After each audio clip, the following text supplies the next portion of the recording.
Welcome to Plaza Del Sol. To clarify, this is in Kissimmee, Florida, not the one in Del Rio, Texas. Long ago, you might have known this mall as the Osceola Square Mall, but now it's a Latin American fiesta. And if the date of release holds true, Feliz Navidad.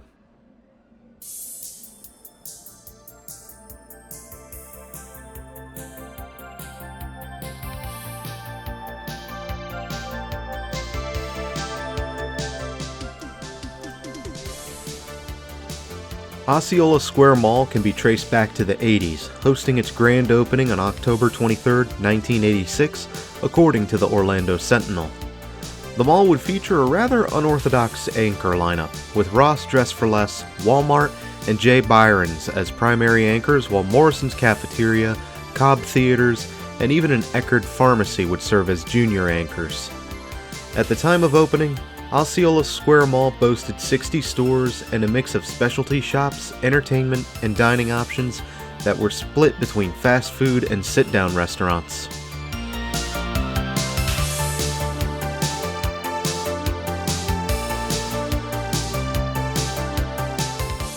The Osceola Square Mall had a strong opening and was host to many events, ranging from traditional holiday events like bringing the kids to see Santa Claus, or Halloween trick-or-treat events, to fundraising events and contests like Tailgate Toys. The mall even had a Mall Walkers program established. However, problems already surfaced as Wal-Mart opted to relocate to a freestanding supercenter in 1996, leaving the mall behind. Fortunately, this vacancy was filled in a year later by Bells. And to make matters worse, it was reported that Osceola Square Mall was already struggling to stay afloat by 1994 when it changed ownership. Additionally, J-Byrons would have turned over to Upton's. Ross was the only anchor tenant out of the initial lineup that would hang around and is still here, at least as of the making of this video.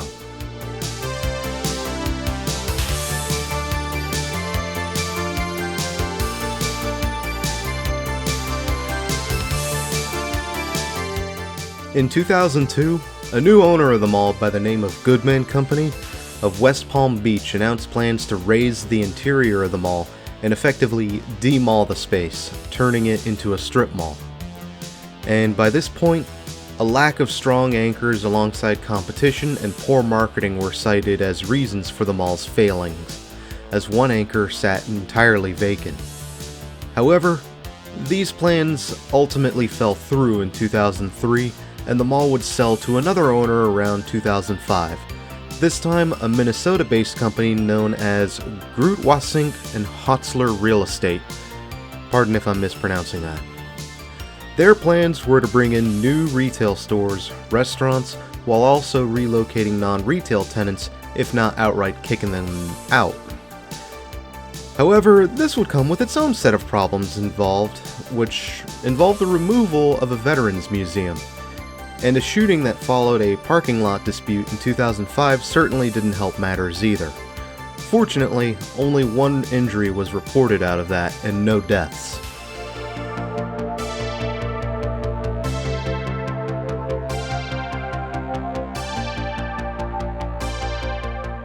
Burlington Coat Factory would open its doors in 2008, showing that things might just be turning around. But it wouldn't be until 2014 when the mall finally got its much-needed revitalization effort. Osceola Square Mall would undergo a transformation into a Latin American-themed mall. New tenants were brought in, and the mall name was changed over to Plaza Del Sol. Despite being met with controversy on Facebook, the relaunching of the mall was an initial success with full parking lots and large crowds in the mall. And over time, new tenants would flock to the mall, ranging between small businesses and expected chains like Planet Fitness.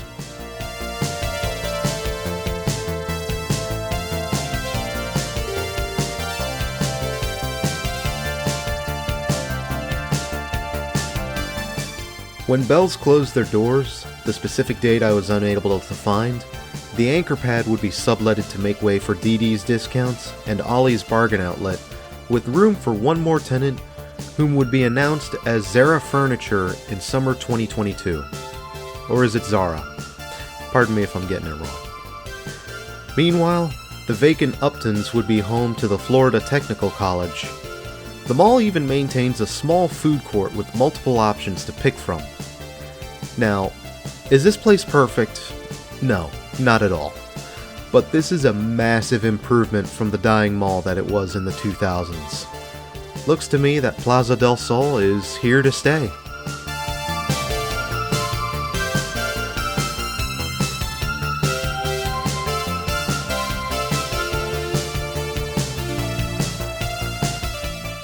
It is a small place, so we're already almost done here.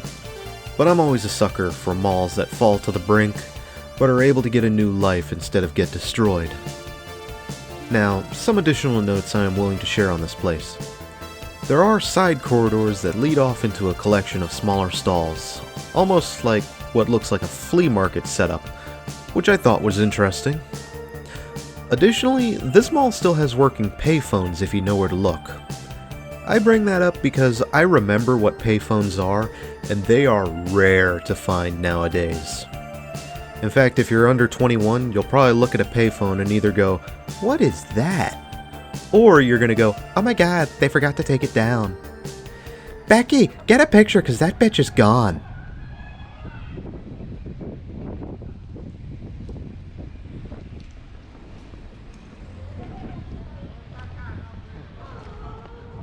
Until next time, Kissimmee, Florida, this is Doomie Grunt wishing you and the Plaza del Sol farewell and good luck in the future.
Again, all the interesting Florida man stories are in Orlando.